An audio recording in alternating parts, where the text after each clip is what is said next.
Welcome to the Real Estate Syndication Show. Whether you are a seasoned investor or building a new real estate business, this is the show for you. Whitney Sewell talks to top experts in the business.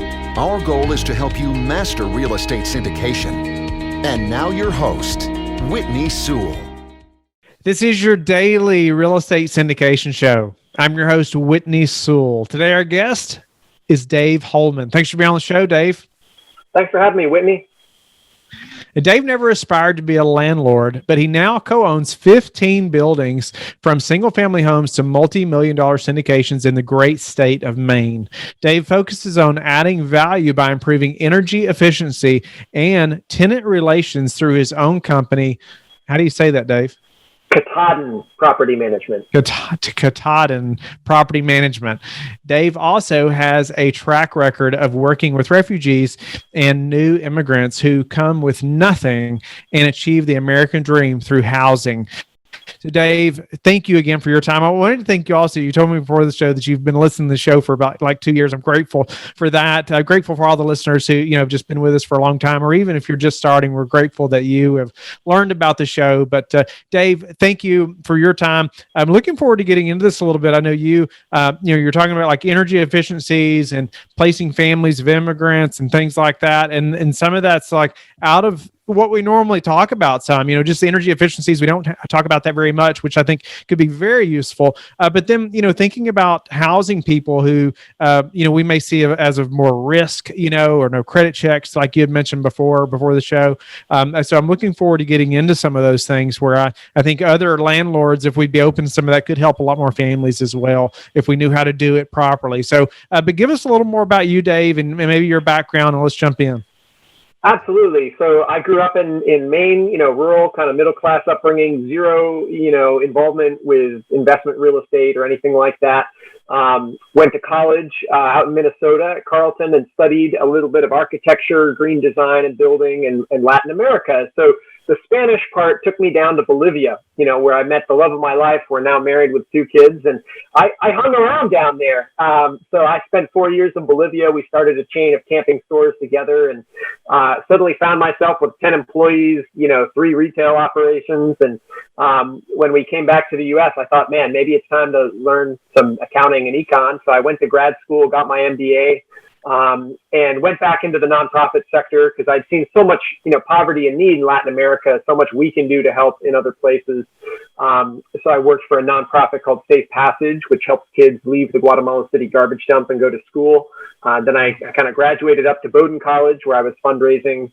And that was a very interesting experience. Spent 5 years working, with very high net worth individuals. Got to meet Reed Hastings and folks like that, and helping kids have money for scholarships and that sort of thing. But all the while had started investing in real estate on the side, having learned that your day job, almost no matter what it is not going to be the most secure way for you to have a retirement. And we millennials are a little leery of Social Security to begin with. So I was kind of trying to build my own path and nest egg along the way, and I eventually got to where I was juggling a full-time day job, with a W-2, and then a full-time real estate business with 30 plus units and that sort of thing. So I made the switch about a year and a half ago to go full-time in real estate, and haven't looked back. I've loved it. We started my own management company with my best friend from the MBA program, and we've done 3 syndications now. We're up to about 100 units, and it's been a lot of fun. Congratulations on that success. That's incredible. All the things you've been able to accomplish. And even I also want to just commend you for the help with the nonprofit as well and helping those kids. Just grateful for that service, that you've done there. But let's jump into the energy efficiency part a little bit. Can you give us some examples of that? What that looks like to you, and maybe some things that we should be thinking about that you've learned that's been beneficial to you? So when you get the T12 from, doing your due diligence, if you look at the expenses that you're given from a property you're going to acquire, there's not enough salt to put on it to say it's worth, take it with a grain of salt. Rip it up. It's useless because that's not how you're going to manage the building. And in a big part of that cost is your utility bill. And there are very important strategic ways you need to look at utility bills, especially in climates that are either extremely hot or extremely cold. You're going to be spending a lot of money on heating and cooling. It's probably your biggest expense after taxes. And a lot of people just take what they're given and they don't question it. Okay, if I've got oil boiler in the basement and oil heat, I'll just keep using that. If it breaks, I'll just replace it with another one because that's what I was given. And I say stop. Study the technology that's out there. Look at the big picture and find ways that you can save money and do right by the environment and maybe even make tenants happier. So I've found a great strategy to use. It's not sexy. It's not a very exciting thing. It's just insulating attics and basements. If you're paying the heating bill, that can be a huge advantage for a landlord. Because a lot of times, especially in northern states, basements are heated to prevent pipes from freezing. I've bought properties where they spent $4,000 a year, in a little 4-unit building, just heating the basement to keep the pipes from freezing. All you have to do is insulate, those basement walls, tighten up the envelope, air seal, for $5,000 or $10,000, and you can eliminate that cost. So you're getting a 50 to 100% return on investment right away from something very basic in a basement that no one thinks about. So that can be a great strategy. Looking at, the way that heater cooling is generated and saying, is that efficient? Oil and often natural gas heating is not a very efficient way to deliver, BTUs into a unit right now. Heat pump technology has been increasing a lot. It's gotten better and better in recent years. There's a lot of state rebate programs, so you should look into in your state. There's federal tax credits as well. And it can really make a difference to help your decision-making process. If your oil boiler needs a couple $1,000s of repair, it's already 15 or 20 years old, you're just throwing good money after bad if you're going to reinvest in that system. Put in heat pumps. That way each tenant starts paying their own heating bill because it's on their electric meter. Almost every tenant pays electric, in this state, and I think that's pretty common nationally. They'll like it as well because it provides AC and heating, and it dehumidifies, it filters the air. There's a lot of advantages to them. They may not like the transition to paying their own heat, but you can, lower the rent a little bit to compensate for that initially. But we found we've done this many, many times, and it's always been a win-win situation. Can you provide, maybe think of an example where you've done that, and what was the difference for you all? How long did it take to implement? Maybe some roadblocks or some hurdles you had to jump through with tenants or whatnot. But was the after all return on that investment, or what was that return? Yeah, that's a great question. The return in investment in heat pumps for me is anywhere from 30 to 60% per year, because you're going from landlord paying heat to tenant paying heat. And yes, it's a capital investment up front, but it's like having, an individual heater in each unit. It really is. What you need to be careful about, and this just happened to me, and it can come back to bite you, is, when you have one boiler in a basement heating a whole building, you're 100% reliant on that heat source. If it goes down, you're in deep trouble. Same thing if you just put in one heat pump in one unit. Well, then at least the whole building won't lose it all at once, but one heat pump can go down, as one of mine just did the other day. Luckily, we had installed backup electric baseboards in each of the bedrooms of this property. And I highly recommend that. The electric baseboard, very cheap to install. It's not highly efficient, but it's a great thing to have. If people want to shut their doors at night, they can keep that heater on at a reasonable level. I recommend using the heat pump for the base load heating because it's highly efficient, much better than an electric baseboard. So, they're going to be saving money if they turn their heat pump up to 70, keep their baseboard down at 65 or 60 or something. They'll never be too chilly in a room, but they're letting the heat pump do all the heavy lifting that they're designed to do. Nice. Any other, while we're on energy efficient, that thought process, is there any other things that are even outside the box, things that maybe the current listener hasn't thought of that you could just help us to think, okay, wow, I haven't thought about replacing that system or doing this? Right. Great question. So I highly recommend doing an energy audit on your building during the due diligence process. This will cost anywhere from $200 to maybe $1,000, just depending on the size of the building. And it's just like an inspector. It's having a second inspector come in, and it is truly auditing. When you hear energy, think of my bills that I'll be paying, in perpetuity. And it depends on how the building's set up. If it's already got all the utilities on the tenant, maybe there's less of an incentive than if the landlord's paying significant utility bills. But I've had energy auditors find major structural problems with buildings. I've had them find mold. I've had them find things that the building inspector did not find. And those can lead you to back out of a deal. Or, I've never regretted having an energy audit in a building. I don't do it every single time because, again, once you learn a little bit of this technology, these techniques, you can kind of be looking at the building with those eyes. But especially in the beginning, I think having a professional do those sort of tests on the building, a blower door test, looking at, and they'll give you often a report that breaks down return on investment and says, yeah, don't replace the windows. That's like 10 or 20 grand. You're only going to save, $300 a year, very long payback. But oh my gosh, insulate the attic. It costs $2,000 and you'll save $2,000 every year. You'd be crazy not to.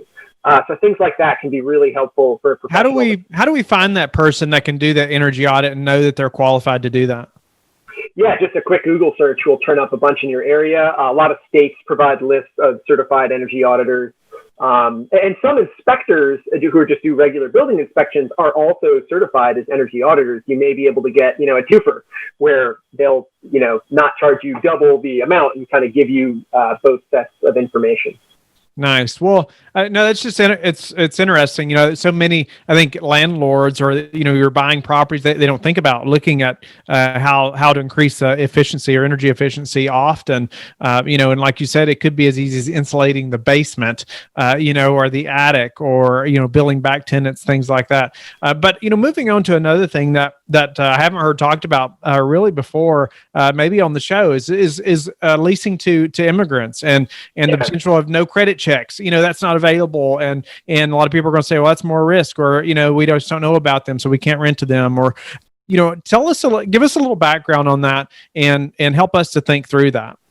Yeah, and this being Christmas, happy holidays to everyone out there. I'm half Jewish. I celebrate Hanukkah and Christmas, so I'm double dipping. It's not fair, but to me, it's very important that we as real estate investors, sleep well at night. And I really admire what you're doing to help with adoption, and helping kids. And I want my business to do good in the world and be remembered for that. And that's more important to me than the profit, which I'm also focusing on. So we had a situation in Maine where a lot of refugees got led over the border in Mexico.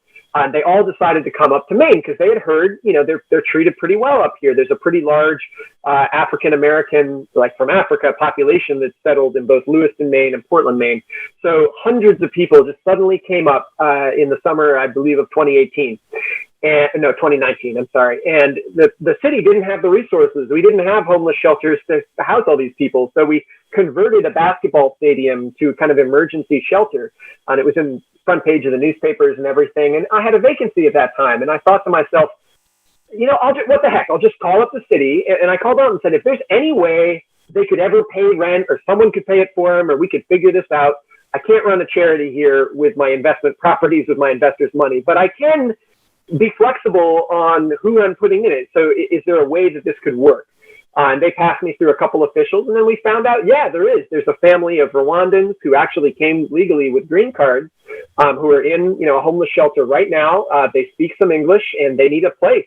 And they've got a social worker who's been helping them. And speaking with that individual, if these people have a caseworker, a social worker, you can really talk to them and say, give me the rundown on their situation, their family, help you kind of evaluate, those sort of criteria. So we were able to place them in a unit. I put out a call for donations on Facebook, and we actually got flooded because people, they want to help other people. They just don't have opportunities to do it directly very often. Donating money is good and important, but it's not the same as like, I just gave, a couch to someone that did not have one and needed one, or a bed or just sheets or blankets, what have you. So we got we just in a few days compiled everything we needed, and suddenly we had another vacancy. So we had two Rwandan families coming in right next to each other in this building. They received their first month of rent from the city of Portland paid to us through the city. The local town, Brunswick, Maine, was going to pay through their general assistance fund emergency rent until they could get jobs. Well, guess what, Whitney? In 2 months, these couples both had 4 jobs between them. They were each working 2 jobs. The wives, the husbands were both working jobs. One of them was staying home to take care of the kids. They stopped receiving assistance in 2 months. He studied to get his driver's license. He bought a car. He got a vanity plate with his name on it. And they work, at the local college now. Their kids are in the same daycare as mine. And it's just been really gratifying to see what I believe is the American dream, of coming to this country with nothing and being able to make it. And housing is key to that. It's Maslow's hierarchy of needs. You need food, you need shelter.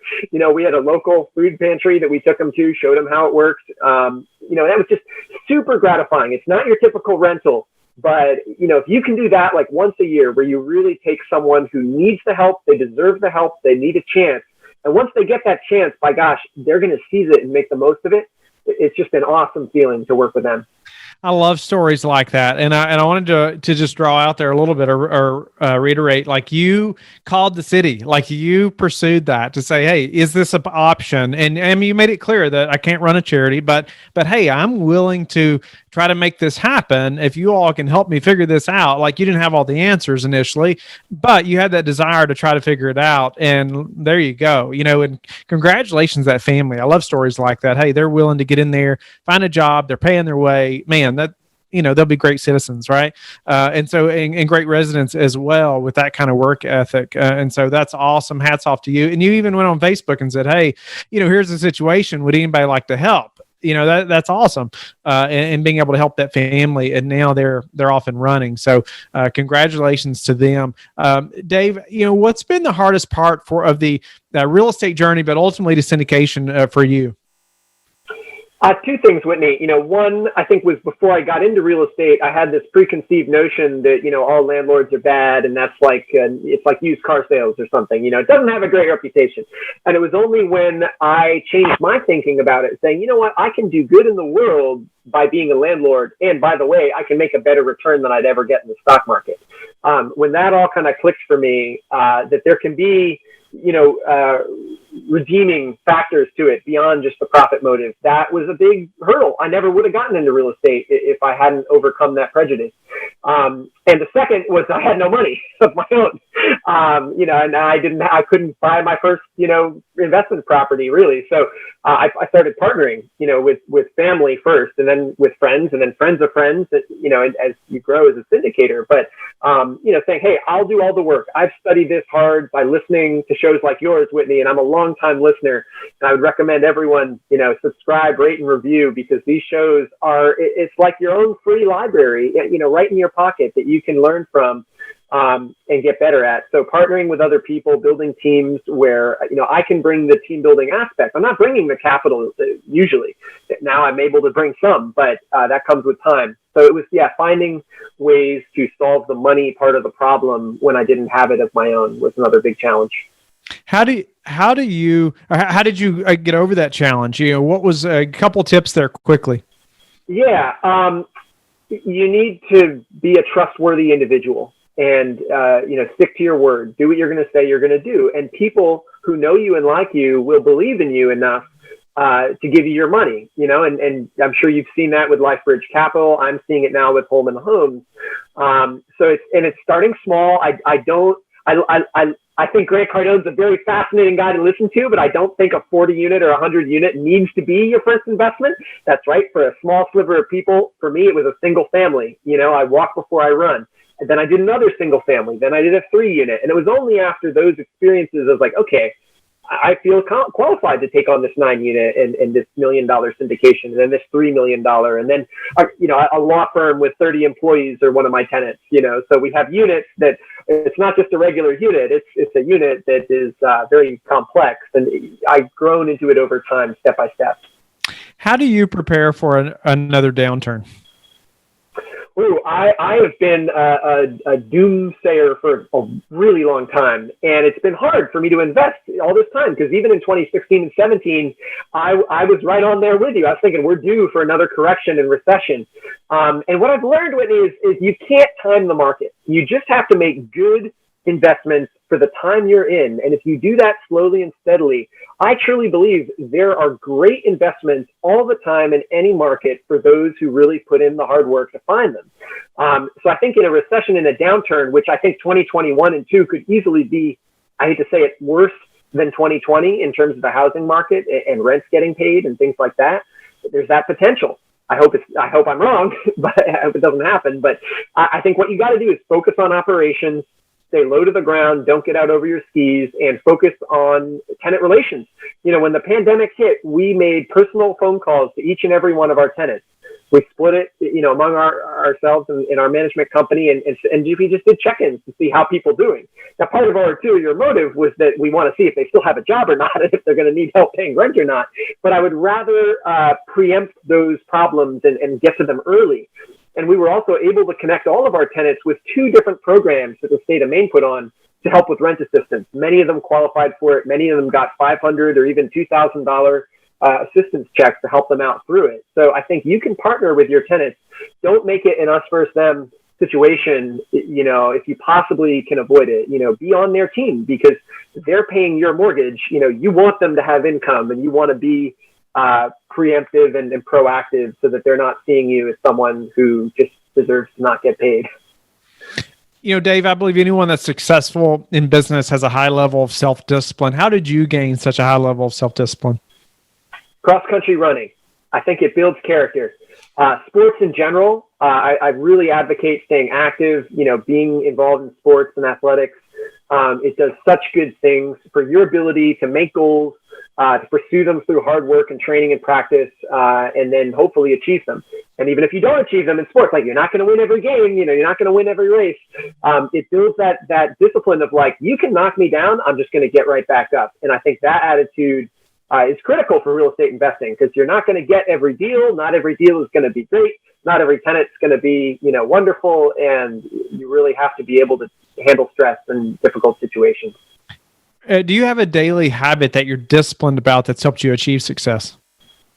Unplugging and spending time with my kids. It's not directly productive to the real estate time, but it allows me to, keep my focus on the motivation and to be like, I'm already living the dream. I'm not waiting until 65 to spend time with my family.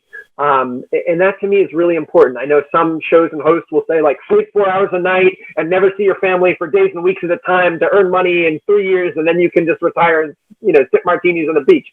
I don't think that's a healthy way to approach life. And I try to live each day like it could be my last. So I want to kind of be present, in my kids' lives so that if I keel over dead or get hit by a bus, they won't think, dad was out caring about the properties more than he was them. What's a way you've recently improved your business that we could apply to our business? Get help, hire, delegate, find other people who can take your weaknesses and make it their strength. So I just hired, an executive assistant. We had hired another part-time property manager. And we've been hiring throughout this pandemic slowly and steadily. I'm very slow to hire, until I'm 1,000% sure that we can sustain that job forever. But I think it's really important not to DIY everything. I'm like the frugal Yankee is how I was brought up, wearing my socks until they had not 1, but 2 or 3 holes in them. And it's hard for me to let go of that attitude. But the reality is that you'll get much further in life if you let other people help you, you welcome them onto your team, and you give them roles that they're happy with and can help you with. What's the number one thing that's contributed to your success? I think it gets back to trying to always do what I say I'm going to do and trying to just live with integrity. I think if you don't have integrity, you don't have anything. And especially with syndication, a good friend of mine invested with a syndicator who didn't have integrity. There's some fraudulent type of things happening, and he's probably never going to get his money back. And consequently, he'll never invest in another syndication. And we're good friends. We talk, and he trusts me, but he's just been badly burned. And so I think it's really important that it doesn't matter if you make $1 million. It doesn't matter if you make $1. What matters is that you make your investors whole. You treat their money as more important than your own, and you show them that, hey, if I got to go work a second job at Domino's to make this payment, like I'll do it. I'm going to come through for you and take this seriously. That to me is really important, that integrity factor.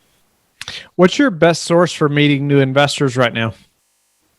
Yeah, it's interesting where I'm avoiding, the indoor in-person gatherings that used to be the bread and butter. I hosted a meetup that we'd all had lunch together, and that was a great way to meet investors. And now, it's a Zoom meeting, and I think that can replace, a lot of the in-person things, and it can get you, geographically connected with people that weren't going to drive 3 hours to your meetup, but might be great investors.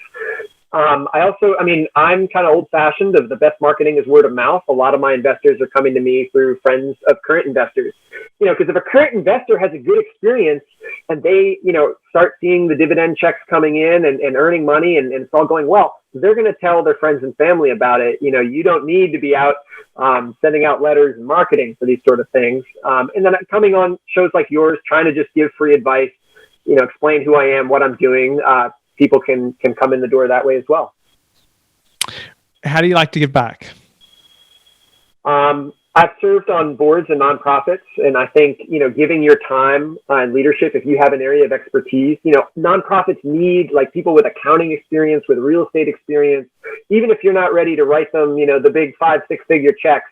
Their boards are often lacking people with those sort of financial skills, and you can really move the needle if you dedicate yourself to just one, nonprofit, whether it's with adoption, kids, those are great, efforts to help with that need, people in the boardroom that have experience, that are mature adults and can really, help move the needle. So that to me is one way. Another, I've worked in nonprofits so long that, I make donations, and what I do is automate it. So it's a recurring gift every month.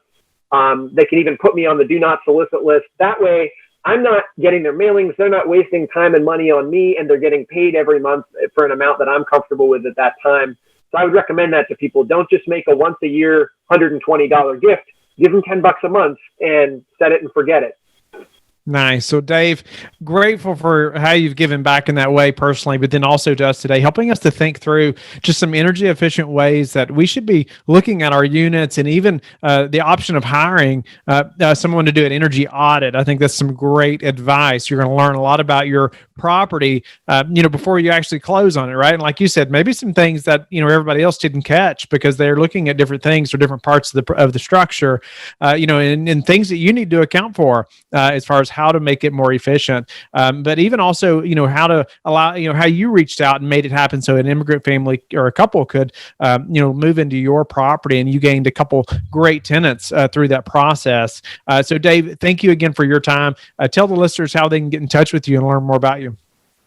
I'm going to go out on a limb and offer them my personal cell phone. Give me a call. It's 207-517-5700. If I can't chat right then, leave a message. I'll get back to you. You can reach me on my website, which is holmanhomes.com, or my email is dave@holmanhomes.com, and I'd love to chat and get to know you. Thank you for listening to the Real Estate Syndication Show, brought to you by Lifebridge Capital. Lifebridge Capital works with investors nationwide to invest in real estate, while also donating 50% of its profits to assist parents who are committing to adoption. Lifebridge Capital, making a difference, one investor and one child at a time. Connect online at www.lifebridgecapital.com for free material and videos to further your success.